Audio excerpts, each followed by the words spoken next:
ஒரு வீடு எவ்வளவு கஷ்டப்படுதுன்றத நம்ம பார்த்துருக்கிறோம். அதுக்கான அவங்களுக்கு அந்த கஷ்டத்தை நீக்கிறதுக்கான செயல் நம்ம செஞ்சிருக்கிறோம். சரிங்களா?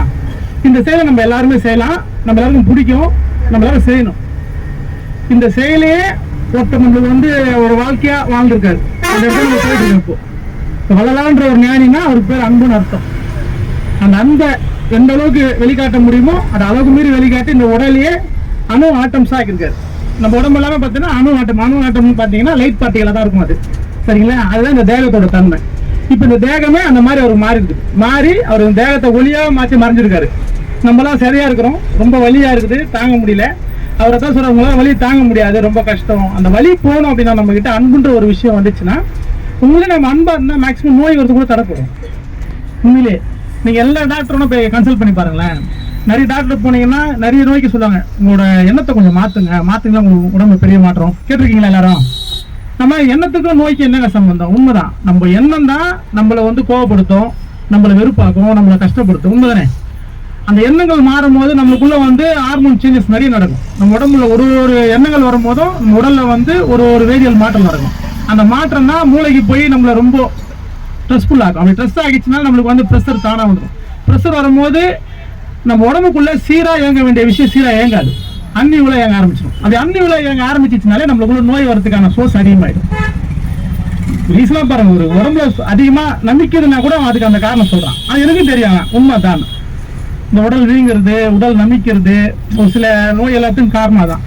அப்போ நம்ம எண்ணங்கள் மாறணும், நம்மளுக்குள்ள பெரிய மாற்றம் வரும்னா அன்புன்ற ஒரு விஷயம் நம்ம எல்லாருக்குமே பிடிக்காது.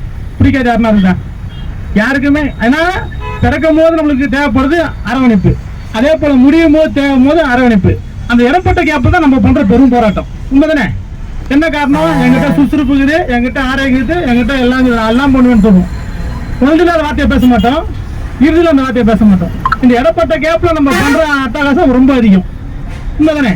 இப்ப அந்த அட்டகாசத்தை நம்ம ஏன் பண்றோம்னா நம்ம உடம்புக்குள்ள ஒரு சுறுசுறுப்பு இருக்குது, ஒரு பெரிய சூடு இருக்குது நம்மகிட்ட.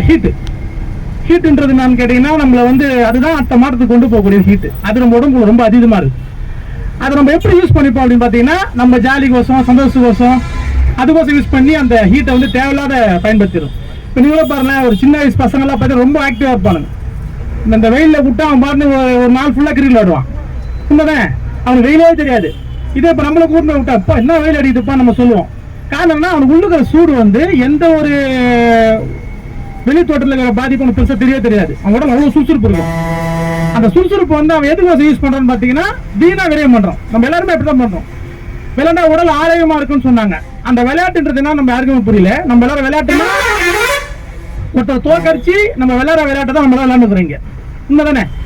இந்த விளையாட்டு நம்ம விளையாடுறதுனாலேயே நம்ம ஆரோக்கியத்தை நம்ம இழக்கிறோம், நம்ம அறிவை இழக்கிறோம், நம்மளோட உண்மையான தன்மை நம்ம புரிஞ்சுக்க தெரியல. ஆனா நம்ம விளையாட்டு தான் ஆகணும். ஆனா அந்த விளையாட்டை பிறருக்கு நான் உதவி பண்ணுவேன், பிற ஜீவராசி ஹெல்ப் பண்ணி, இது விளையாட்டு தான்.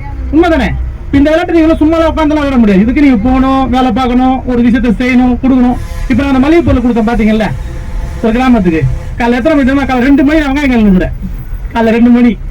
உண்மையை காலைல 2 மணி தான் இருப்பாரு, நைட்டு 2 மணி கிடையாது. நம்மளுக்கு 12 மணி தாண்டாலே அது காலையில தான் பகல். அது ஸ்டார்ட் ஆகும் நம்மளுக்கு. காலைல 2 மணிக்கு நாங்கள் வெங்காயம் கழுவிட கரெக்டா 4 மணிக்கு அந்த என்ன கிட்டத்தட்ட ஒரு 15 கிலோ தக்காளி கிட்ட வெட்டணும், வெங்காயம் வெட்டணும், நிறைய வேலை. கிட்டத்தட்ட ஒரு 3-4 பேர் சேர்ந்த வெட்டி 4 மணிக்கு முடியுது. 4 மணிக்கு ஸ்டார்ட் பண்ண செம்ம மலை ஸ்டார்ட் பண்ணும்போது. இப்ப இது எவ்வளவு பெரிய என்ன கேட்டா இது ஒரு வேலை, இது ஒரு விளையாட்டு தான். இதுவுமே ஒரு விளையாட்டு தான். நீங்க நினைக்கிற மாதிரி விளையாட்டு வேற, வேலை வேற, இந்த செயல் வேற கிடையாது. எல்லாத்துக்குள்ளேயும் ஒரு அறிவு, ஒரு அனுபவம் நம்மளுக்கு வரும், வராம போகாது. உண்மைதானே? எல்லாத்துக்கும் ஒரு கூலி கிடைக்கும், எல்லாத்துக்கும் ஒரு கூலி கிடைக்கும். அந்த கூலின்றது நீ செய்யற வேலைக்கு ஏற்ற மாதிரி. இப்ப நம்ம நார்மலா போட்டு வேலை செஞ்சு அவர் காசு கொடுப்பாரு. உண்மைதானே? இதுவே நம்ம ஒரு ஃப்ரெண்ட்ஸோட சேர்ந்து ஜாலியா விளையாடனா நம்ம சந்தோஷம் கிடைக்கும், செம்மையா விளையாடணும் அப்படின்னு இருக்கும். இப்ப இதுவே நீங்க இந்த கருணையான செயலை நான் செய்ய போறேன், பிறகு ஹெல்ப் பண்ண போறேன் அப்படின்னு நீங்க போனீங்கன்னா அதுல உங்க எல்லாரும் பாராட்டுவாங்க. பாத்துருக்கீங்களா? எல்லாரும் செம்மையா பண்றீங்க, நீங்க சூப்பர் செயலுங்க எல்லாரும் சொல்லுவாங்க. இந்த சந்தோஷம் உங்களால ரொம்ப மகிழ்ச்சியா இருக்கும். உண்மைதானே? நீங்க இந்த 2 விஷயமும் உங்களுக்கு மகிழ்ச்சி தான். ஒருத்தர் காசு வாங்குறதும் மகிழ்ச்சி தான், நீங்க ஜாலியா விளையாண்டு சந்தோஷமா இருந்தது ஒரு மகிழ்ச்சி தான். ஆனா இதே நீங்க கருமையான செய்த அந்த விளையாட்டு வந்தீங்கன்னா அதுல வர மகிழ்ச்சியோட தன்மை ரெட்டி பயனா போகும். எப்போ நீங்க நினைச்சு பார்த்தாலும் மகிழ்ச்சியா இருக்கும். என்னைக்கா இருந்தாலும் அந்த வார்த்தை எல்லாரும் சொல்லுவாங்க. ஒண்ணுமே இல்லை, நம்ம வாயில நம்ம சாப்பிட்றது, நம்ம சாப்பிடும் போது நம்மளுக்கு வர சுகத்துக்கும் அதே சாப்பாடை பிறருக்கு முடியாதவங்களுக்கு ஊட்டி வரது ஒரு சுகத்துக்கு வித்தியாசம் இருக்குது. உண்மைதானே?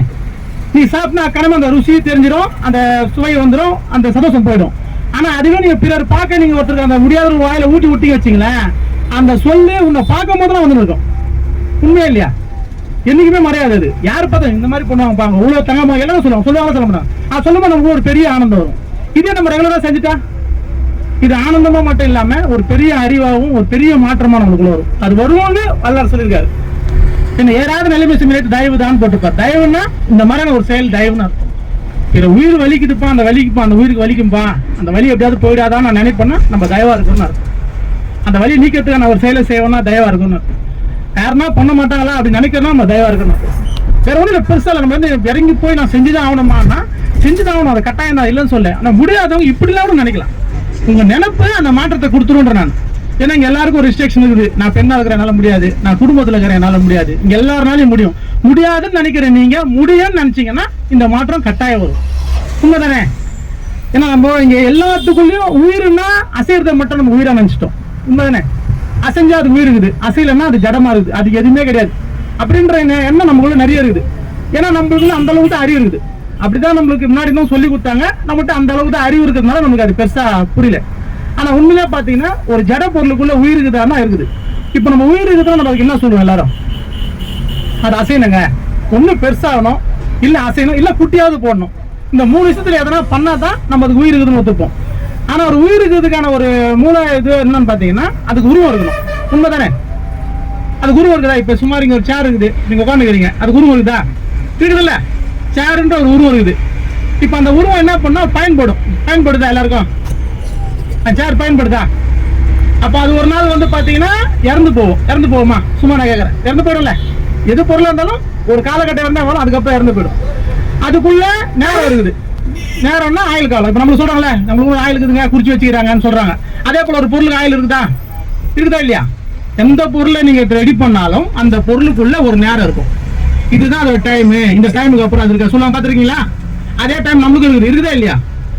பாருங்க, நம்மளுக்கு என்னென்ன இருக்குதோ எல்லாமே அந்த ஜட பொருளுக்குள்ள இருக்குது. அதுக்கு வடிவம் இருக்குது, அது பயன்படுது, அது இறந்து போகும். அதுக்குள்ள எந்த நேரத்தில் அது இறக்குன்ற ஒரு டைமிங்க யாரு செஞ்சாலும் செக் பண்ணுவாங்க.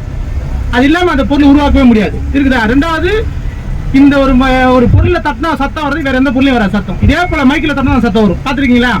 ஒரு கிளாஸ்ல தட்டினீங்கன்னா சத்தம் வரும். அதே போல ஒரு கிளாஸ் எடுத்து தட்டினா அந்த சத்தம் வரும். நீ வேற தட்டினா சத்தம் மாறி வரும். பாத்துருக்கீங்களா? இப்ப நம்ம கிட்டே அப்படிதான். நான் பேச சவுண்ட் வரும், நீங்க பேச சவுண்ட் வரும். ஒரே வார்த்தையா வராது. என்னோட வர சத்தம் வேற மாதிரி இருக்கும், உங்ககிட்ட மாறுதா? புரியுதுங்களா? எல்லாத்துக்குள்ளேயும் ஒரு பொருள் அடக்கமா இருக்குது.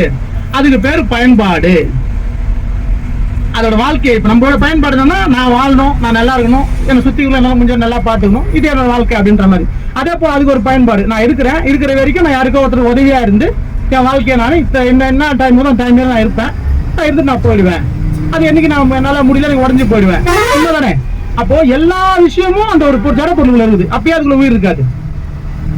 அதுக்கு உயிர் இருக்குது, இல்லைன்னு நம்ம மட்டும் சொல்றோம். நம்மளுக்கு தெரியலன்னு சொல்ல தெரியல, இல்லைன்னு சொல்ல தெரியுது நம்மளுக்கு. உண்மைதானே? தெரியலன்னு சொல்லிட்டா தெரிய வரதுக்கு வாய்ப்பு இருக்குது. இல்லைன்னு சொல்லிட்டேன்னா அது கத்துக்கிறதுக்கு தெரிஞ்சுக்கிட்டே கஷ்டம். இப்ப நான் சொன்ன எத்தனை விஷயம் அந்த ஒரு ஜட பொருளுக்குள்ள இருக்குது.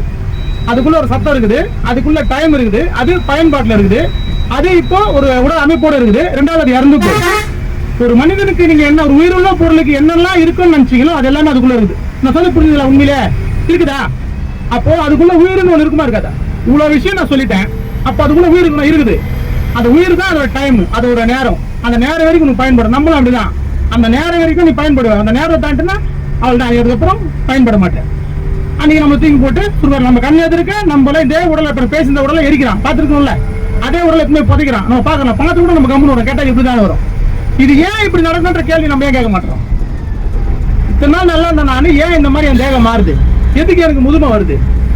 எனக்கு ஏன் நோய் வருது? எனக்கு ஏன் மரணம் வருது? இந்த கொஸ்டினுக்குள்ள நம்ம ஏன் போக மாட்டோம்? காரணம், நம்ம போக முடியாத அளவுக்கு நம்ம சுத்தி நம்ம ஒரு வேலி போட்டு வரோம். சொன்னல, நம்ம வந்து பாத்தீங்கன்னா ஜெயில வாழ்றோம். இப்ப நம்ம எல்லாரும் கைதி மாதிரி இருக்கிறோம். நமக்கு தெரியல. நான் கேட்டா சுதந்திரமா இருக்கிறேன். நான் சுதந்திரமான இல்ல, நீ கைதியா வாழ்ற. உங்க யாருக்கும் தெரியல. உன் சுதந்திரம் என்னன்னா, உனக்குள்ள அறிவு என்னைக்கு ஏற்படுது, உனக்குள்ள என்னைக்கு அன்பு வருதோ, நீ என்னைக்கு ஒரு கேள்வி கேட்க அன்னைக்கு சுதந்திரத்துக்குள்ள போறேன்னு அர்த்தம். உண்மைதானே? நீங்க இந்த கேள்விக்குள்ள போகாத காரணம் என்ன? எப்ப எனக்கு குடும்பம் இருக்குதுப்பா, எனக்கு வேலை இருக்குதுப்பா, எனக்கு ஒரு பெரிய கஷ்டம் பா, காசு கோசம் ஓடுறப்ப. இதுதான். இது யார் உருவாக்குனா? நீ தான் உருவாக்குன, வேற யாரும் உருவாக்கல. இதை உருவாக்குற காரணம் யாரு? உங்களை சுற்றிக்கிறவங்க சுற்றம். அதை விட்டா சொசைட்டி. அதை மீறி போனா 4 பேரு. அந்த காரணத்தை சொல்லி நம்ம என்ன பண்றோம்? நம்ம அளவுக்கு மீறி துன்பங்களை போடுறோம், சோசியை நம்ம உருவாக்குறோம். ரொம்ப கஷ்டத்தை உருவாக்கி இப்ப நம்ம ஒரு 10,000 போதும், நம்ம 20,000 போதுன்ற அளவுக்கு சூழல் உருவாக்குறோம். 20,000 தான் அப்புறம் 30,000 தேவையான ஒரு சூழல் உருவாக்குறோம். இது உருவாக்கி யார் நம்ம தான் கஷ்டப்படுறோம். இந்த கஷ்டப்படலாத போதும் வேலைக்கு போனா இந்த உடம்புக்கு நோய் வரும். உண்மைதானே? வேலைக்கு போனா எப்படி நோய் வராம இருக்குமா? ஏன்னா இவன் தூக்கணுவா, அதை இறக்கணுவா, அதை வெயினுவா. இப்ப இதெல்லாம் பண்ண உடம்பு நோய் வந்தா நான் சீக்கிரம் முதுமை வரும். முதுமை வந்தா நான் சீக்கிரம் மரணம் வரும். நம்ம ஒரு கண் எதிர்த்து நம்மளை வச்சு எரிக்கிறாங்க. நம்ம அதை பாக்குறோம், பார்த்துட்டு இதுதான் வாழ்க்கைன்னு நம்ம வரும். நம்மளுக்கு ஏன் இது நடக்குதுன்ற கேள்விக்குள்ளேயே நம்ம போக மாட்டோம்னா, நம்மளுக்கு இவ்வளவு டைட்டான சூழல் நம்ம மாற்றதால நம்மளால போக முடியல.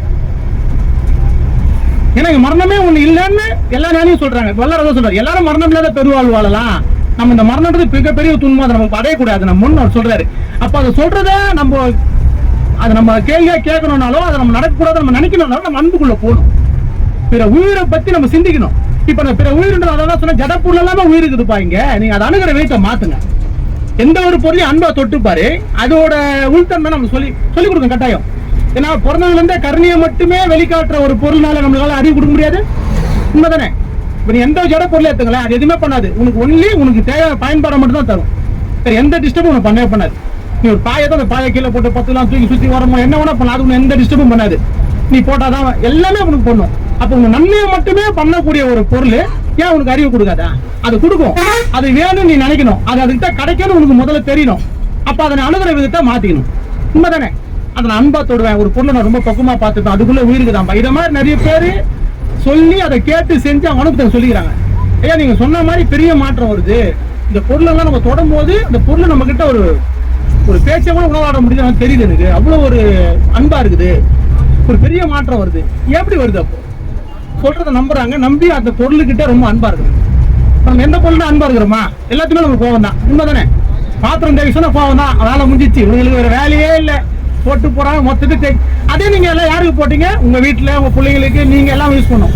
அளவுக்கு மேலே சேர்ந்தா கோவம் வரும் நம்ம கிட்ட சொல்றது இல்ல. ஆனா உங்களுக்கு கோவம் வர வேலை, கோவம் யாரு மேல வரணும்? யாரு போட்டோம் அவன் மேல வரணும். ஆனா இந்த பொருள் மேல வருதா? உண்மைதானே? இப்ப எப்படி இது பாருங்க, தவறு செய்தது யாரோ, தண்டனை அனுப்பிக்கிறது யாரோ. நீ அப்படி படம்னால நீ தவறே செய்யாம நீ தண்டனை அனுப்பிக்கிற உங்களுக்கு தெரியல. அப்ப நம்ம அன்புன்ற ஒரு விஷயத்துல போனா அந்த பொருளை கழுவும் போது அன்பா நீங்க கழுவி பாருங்களேன், அது பெரிய சந்தோஷமா இருக்கு. ஒரு துணியை துவைச்சா சமக்கம் ஒரு மேல இருக்கும். அந்த துணியை துவைக்க வேற வழி இல்லை, எப்படின்னு துவைச்சுதான் போறேன். கோவப்பட்டு துவைக்காம நீங்க சந்தோஷமா துவைச்சு பாருங்க, அதுக்குள்ள ஒரு அறிவு எடுக்க முடியும். நான் ஏன் இதை சொல்றேன்னா இது உண்மை. ஏன்னா நம்மளுக்கு இதுதான் சூழ்நிலை ஆகிப்போச்சு, இதுதான் வாழ்க்கை ஆகிப்போச்சு. இதை மாற்றிக்க முடியாது என்னால. ஆனா இதுக்குள்ளே அதை பெற முடியுமா? பெற முடியும், செய்ய முடியும் உங்களால.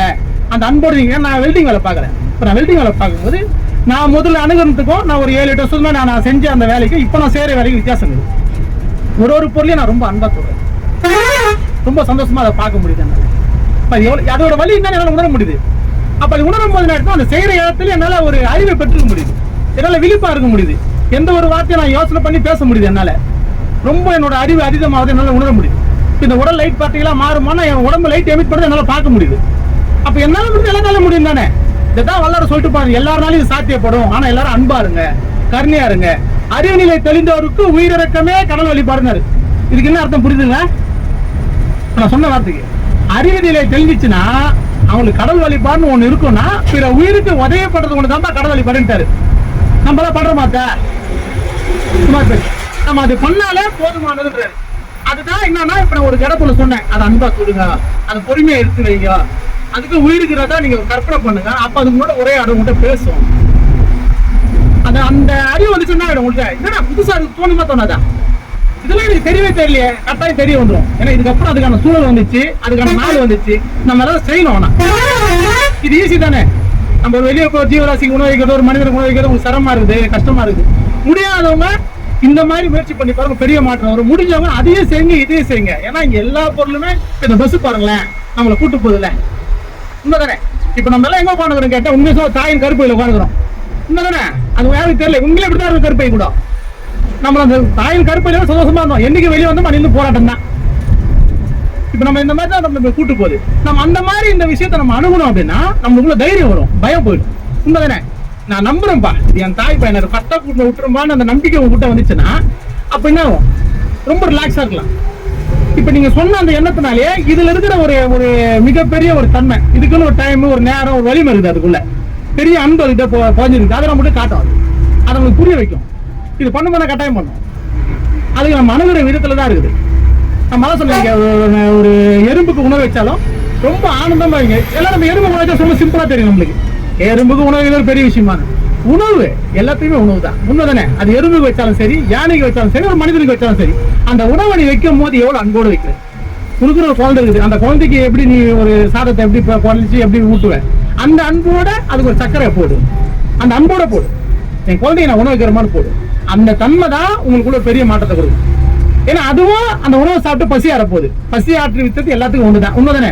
மனிதருக்கு வச்சாலும் பசி ஆற்றுவித்தல் தான், எறும்பு வச்சாலும் பசி ஆற்றுவித்தல் தான். இப்ப அந்த செயலை செய்யும்போது நம்ம அந்த அன்போட செய்யறோமா, அந்த பெரிய சந்தோஷத்தோட செய்யறோமா, இது ரொம்ப மிகப்பெரிய செயல்னு நினைச்சு நம்ம செய்யறோமா, அதை பண்ண மாட்டோம்ல. செய்வான் வச்சிருவா எறும்பா அப்படியே கூட வைக்கும் போது இவ்வளவு குணத்தோட இவ்வளவு எண்ணத்தோட வைங்க. செயல் ஈஸி, ஆனா இந்த குணம் இதெல்லாம் நீங்க பண்ணலாம். நீங்க பண்ண சொல்லி தரல தெரியல. இப்ப சொல்ற இதெல்லாம் அந்த விதத்துல பண்ணீங்கன்னா அந்த செயலை செய்யும் போது உங்களுக்குள்ள சந்தோஷத்தை நீங்க தர முடியும். ஒரு பறவைக்கு தானியம் போடும் போதோ, ஒரு நாய்க்கு தண்ணி வைக்கும் போதோ, ஒரு பறவைகளுக்கு தண்ணி வைக்கும் போதோ, ஒரு எறும்புக்கு சக்கரை போடும் போதோ, இந்த மாதிரி செயல நம்ம எல்லாம் செய்யணும். இதுதான் நம்ம கத்துக்கக்கூடியது. இதுதான் நம்ம இதை செய்யத்த நம்ம வந்திருக்கிறோம். நம்ம யாருன்னு தெரிஞ்சுக்கணும்னா பிறரோட வழியை நம்ம உணரும் போது மட்டும் தான் நம்ம யாரும் தெரிஞ்சுக்க முடியும். பிறரோட வழியை நம்ம உணராதப்போ நம்ம யாருன்னு தெரிஞ்சது கஷ்டம், உண்மைதானே. சொல்றான்ல உங்க நண்பன் யாருன்னு சொல்ற, நீ யாருன்னு சொல்றேன்னு சொல்றான்ல. எப்பதான் நீ உன்னோட செயல் என்னன்னு சொல்லு, உன் தரம் என்ன நான் சொல்லிட்டு போறாங்க. நான் ஜீவகாரணியம் பண்ணுவேன், நீ தான் அனைத்துமா இருக்கும் சொல்லிட்டு போயின்னு இருக்கும், உண்மைதானே. பல்லர் போட்டிருப்பாரு, எந்த ஒரு உயிரோட துன்பத்தை உன் வழியா நீ என்றியோ உன் திருவடிக்கே ஏவல் செய்ய என் சிந்தை மிக விளையுதுன்னு போட்டிருப்பாரு. ஏன்னா கருணைன்றது அவ்வளவு பெரிய சாதனை. அந்த சாதனையை நம்ம எல்லாரும் செய்யக்கூடிய அளவுக்கு ஒரு சூழல் இயற்கையை கொடுத்துருக்குது. இன்னைக்கு நம்ம எல்லாரும் வடலூருக்கு வரீங்க. இந்த வடலூர்ன்றது வள்ளல் பெருமான ஒரு ஞானி, கருணையே வடிவமான ஒரு ஞானி தோன்றிய ஒரு இடத்துக்கு வரும். இந்த இடத்துக்கு வந்தோம்னா நம்ம இந்த ஒரு மேக்சிமம் இப்போ நம்ம வர ஒரு 8 hour 10 hour டிராவல்ல நம்ம வேற உலகில் சிந்தனை எல்லாம் விட்டுட்டு குடும்ப சிந்தனை எல்லாம் கொஞ்சம் ஓர வச்சுட்டு ரொம்ப ரிலாக்ஸா இருங்க. எதுவுமே இங்க ஒண்ணுமே இல்லை. இப்ப நீங்க எல்லாரும் பாருங்க, எவ்வளவு எல்லாரும் எது சொன்னாலும் அவசியத்துல புரிஞ்சுக்க முடியாது, ஏத்துக்க முடியாது. ஆனா தூக்கம் வந்துச்சுன்னா எல்லாருக்கும் இதை சிந்திப்பீங்களா? யாருனா எத்தனை ஒரு யோசனை பண்ணுவீங்களா தூங்கும் போது கூட? வாய்ப்பு இருக்குதா? ஆழ்ந்த தூங்கிட்டீங்கன்னா ஒரு கட்ட வரைக்கும் தான். ஆழ்ந்து நீ தூங்கிட்ட அப்படின்னா நீ எந்த யோசனையும் உங்க யாருக்கும் வராது. எங்க போயிடுச்சு அந்த யோசனை? இது சிந்திக்கணும் நம்ம எல்லாரும். தூக்கன்றது என்ன? அதுக்கு பேர் மரணம். தூங்கும் போது ஒரு சுகமா இருந்ததா? அதே தூக்கம் நீ எவ்வளவு பெரிய கஷ்டத்துல இருந்தாலும் நீ எவ்வளவு நேரம் தூங்கும் இருந்தாலும் காலைல 3 மணிக்கு நீ தூங்க ஆரம்பிச்சிருவேன். எவ்வளவு துன்பமா இருந்தாலும் காலைல 3 மணிக்கு லஞ்சோட முடிச்சுட்டு இருக்க முடியாது. ஒரு 2 hour கட்டாயம் தூங்கிடுவேன். அந்த 2 hour நீ எங்க போயிட்ட? எங்க போச்சு உன் துன்பம்? எங்க போச்சு? நீ எங்க போன? நமக்கு தெரியல. தூக்கம் நம்ம சிம்பிள் தூக்கம். தூக்கம்ன்றது உனக்கு மரணம். மரணம் என்னன்னு கேட்கணும். மறந்து போயிடுவேன் எல்லாத்தையும். வேற ஒண்ணு எல்லாத்தையும் மறந்துட்ட. உன்னை நீ மறந்துட்ட. அப்புறம் நீயே உன்னை மறந்ததுக்கு அப்புறம் உன்னை சுத்தி இருக்கிற நிகழ்வு உன்னை எல்லாம் எதுவுமே தெரியாது. இப்படிதான் இந்த உலகத்தினோட இறுதி முடிவு இப்படிதான் இருக்கும் எல்லாருக்குமே. அந்த முடிவு ஒரு நாள் உங்க எல்லாரும் காட்டுது. ஆனா அது என்னன்னு கண்டுபிடிக்க தெரியல நம்ம யாருக்கும். ஆனா நம்ம எல்லாரும் எது பண்ணணும்? தூங்கினா சந்தோஷமா இருக்கும் சொல்றோமா? என்னத்தை நீ எவ்வளவு பெரிய ஒரு அச்சீவ்மெண்டோட பண்ணிட்டு வந்துருக்கு, பெரிய சயின்டிஸ்டோட மாயுது. என்ன பண்ணிட்டாலும் சரி தூங்கும் போது தான் சந்தோஷம் உனக்கு. அது நீ என்ன சொல்லி என்ன பண்ணா சரி, அந்த லாஸ்ட்ல தூங்க வரும்போது தூங்கினேன். தூங்கல அப்படின்னா அவர் பட்ட சந்தோஷம் மீன் தான், உண்மைதானே. அப்ப ஏன்னா இருக்கிறதுலே பெரிய மகிழ்ச்சி நீ இல்லாம இருக்கும் போது வரதான் ஆனந்தம். நீ இன்னும் இல்லைன்னா உன்னை சுத்தி இருக்கிறது எதுவுமே இருக்காது. நீ இருக்கிறனா உன் சுத்தி இருக்கிறது எல்லாமே இருக்கும். ஏன்னா அதை சுத்தி இருக்கிறத உருவாக்குனதே நீ தான். அது நமக்கு யாருக்கும் தெரியாது. அது ரொம்ப ஸ்ட்ராங்காகி போய் தனித்தனியா தெரியுது. நான் இருக்கிறேன், நீ இருக்கிறேன், இந்த வார்த்தை நம்ம சொல்றோம். ஆனா தூங்கும் போது நீ இல்லை, உன்னை சுத்தி இருக்கிறதும் இல்லை. இதுதான் இங்க உண்மையான தன்மை. இந்த தன்மையை நம்ம உணரணும் அப்படின்னா நம்ம இருக்கிறதே கனவுல தான் இருக்குன்னு நம்ம புரிஞ்சுக்கணும். அதை நம்மளாம் புரிஞ்சுக்கணும் தெரியும். நம்ம ரொம்ப அன்பா சொல்லப்படுறோம். நம்ம அந்த அன்புக்குள்ள போயிட்டோம் அப்படின்னா பெரிய மாற்றம் வரும். இப்ப தூக்கம்ன்றது எப்படி உங்களை எதுவுமே தெரிய விட்டாத ஆகிச்சு. எவ்வளவு பேர் வலி எவ்வளவு துன்பத்தை இல்லாம தூங்க வச்சிச்சு இல்லையா? அதே போல நீங்க விழிப்பா இந்த வாழ்க்கையை வாழும் போது நீங்க அன்பு கருணையில நீங்க இருந்தீங்கன்னா உன்னை எல்லாமே எதுவுமே இல்லப்பா, இங்க வெறும் சும்மாதான், இது ஒரு கற்பனை தான். நான் உன்னை கத்துக்கிட்டு வந்துக்கிறேன். என்னத்தை கத்த? கருணைன்ற ஒரு விஷயத்த நான் கத்துக்கிட்டு வந்திருக்கிறேன். அந்த கருணையை நான் கத்துக்கணும்னா இந்த வாழ்க்கைன்றதுக்கான இந்த வலிக்கான ஒரு பெரிய சொல்யூஷன் நல்லா கண்டுபிடிச்சிட முடியும் நம்மளால. அதான் தயவுதான் ஏறாத நிலைமை எழுதிச்சுன்னு சொன்னார் அவரு. தயவுன்னு போட்டிருப்போம். ஏன்னா அந்த தயவுக்கான அர்த்தம்ன்றதை நாங்கள் செயலா செஞ்சு நிறைய அனுபவத்தை பெற்று 8 வருஷமா அந்த செயலை செய்யறோம். காலை 2 மணிக்கு வந்து சமைச்சு அவங்களுக்கு தேவையான கிட்ட 1 லட்ச ரூபா பொருள் குத்துறோம். நம்ம அவங்களுக்கு கிட்டத்தட்ட 2 மாசமா இதுக்கான எக்ஸ்பர்ட்டை போட்டு இதுக்கு என்ன பண்ணணும்னு பார்த்து எல்லாருக்கிட்டையும் நண்போட கேட்டு இப்போ நீங்க பஸ்ல வரவங்க எல்லாருமே யாரெல்லாம் வராங்களோ எங்களோட எல்லாரும் ஹெல்ப் பண்ணுவாங்க. எல்லாரும் சேர்ந்து, ஏன்னா எல்லாரும் சேர்ந்து தான் அந்த செயலை செய்யணும். ஏன்னா ஒருத்தால் வர முடியும், ஒருத்தால் ஹெல்ப் பண்ண முடியும், ஒருத்தால் சிந்திக்க முடியும். அந்த மாதிரி யாருனால எந்தெந்த சைட்ல இருந்து ஹெல்ப் கொடுக்கணுமோ அந்த ஹெல்ப்பை ஒன்று திரட்டி அந்த ஒரு நாளை கிட்டத்தட்ட பாத்தீங்கன்னா நீ ரொம்ப ஹார்ட் ஒர்க் எல்லாருக்குமே, ஆனா அது அவ்வளவு மகிழ்ச்சி. கிட்டத்தட்ட காலை 2 மணிக்கு ஸ்டார்ட் பண்ணி ஈவினிங் 6 மணிக்கு முடியுது. இங்க செஞ்சு அதெல்லாம் எடுத்துட்டு போய் அவங்க எல்லாரும் கொடுத்துட்டு அந்த உயிர் எல்லாரும் ஒரு சந்தோஷத்துக்குள்ள இருக்கும்போது நம்மளுக்குள்ள சிறிய மகிழ்ச்சி, நம்ம செஞ்சுட்டோம் அப்படின்ற மாதிரி. ஆனா அது பெரிய உண்மையிலேயே பாத்தீங்கன்னா அவங்க அவ்வளவு கஷ்டத்துல இருக்கிறாங்க. அது நம்ம செஞ்சது ஒரு வார்த்தை அவங்க பயனா இருக்கும், அதுக்கப்புறம் கஷ்டம் தான். இந்த நிகழ்வே இருக்கக்கூடாதுன்ற ஒரு அறிவு வந்துச்சு. இது இருக்கிறதா இவ்வளவு துன்பமா இருக்குது, சுத்தமா இந்த துன்பமே இல்லாத நீங்கிட்டா எப்படி இருக்கும் அப்படின்ற ஒரு எண்ணம் தோணுது. அந்த எண்ணம் நம்ம எல்லாருக்கும் தோணும். அது தோணுச்சுன்னா நம்ம நினைச்சா மாதிரி இந்த உலக உயிரெல்லாம் நித்தியமான இன்பத்துக்குள்ள போகும். எல்லா உயிரும் எல்லாருக்கும் ஆசை, எல்லாருமே சந்தோஷமா ஆசைக்குதா, எல்லாருக்குமே சந்தோஷமா இருக்கணும் ஆசை இருக்குது. எல்லா பொருளும் சந்தோஷமா இருந்தா நல்லா இருக்கும்னு தோணுது. ஆனா எல்லா பொருளும் சந்தோஷமா இருக்க முடியுமா? இருக்க முடியாது. இல்லாம இருந்தா இருக்க முடியும் சந்தோஷமா. இப்ப நம்ம எல்லாருக்கும் உணவு வேணும் ஆசை இருக்குது இல்ல, எல்லாருக்கும் சரியா உணவு கிடைக்குமா? இதே ஆசையை இங்க இருக்கிற எல்லா ஜீவராசியும் படுது, சாத்தியப்படுமா? படாது. உண்மைதானே? புரிஞ்சு பச்சா இதுலயே தெரியுதா நமக்கு. அது எல்லாருமே இருக்க முடியுமானா முடியாது. ஆனா இல்லாம இருந்தா இருக்கலாம், இருந்தா இருக்க முடியாது. இருந்தா இந்த பிரச்சனை இருக்கும், நீங்க இல்லாம இருந்தா அந்த பிரச்சனை இருக்காது. அப்ப நம்ம இல்லாம இருக்கணும்னு நம்ம நினைக்கணும்னா அது ஒரு பெரிய அறிவு வரணும். அந்த பெரிய அறிவு நம்மளுக்கு வரணும், தெரியணும்னா நம்மகிட்ட அன்பு வரும். பிற உயிரோட வழியை நம்ம சிந்திக்கும் போது மட்டும் இந்த அறிவு வரும். நான் இல்லாம இருந்தா சந்தோஷமா இருப்பது பேர் அறிவு இல்லையாதே. நம்மளை பத்தி இருந்தா தானே நல்லா இருக்கும். நான் இருக்கணும், நான் ஒருத்தர் என்ன பண்ணணும், நான் ஹெல்ப் பண்ணணும், என் குடும்பத்தை நான் பாத்துக்கணும், நான் இருந்தா தான் என்னோட இதெல்லாம் புரிஞ்சிக்க முடியுது, தெரிஞ்சுக்க முடியுது நம்ம நினைக்கிறோம்ல. ஆனா நீங்க அன்புக்குள்ள போயிட்டீங்கன்னா, ஏய் நான் ஒண்ணு இல்லை, எல்லாமே சேர்ந்து நானாகிறவங்கள புரிஞ்சிக்க முடியும்.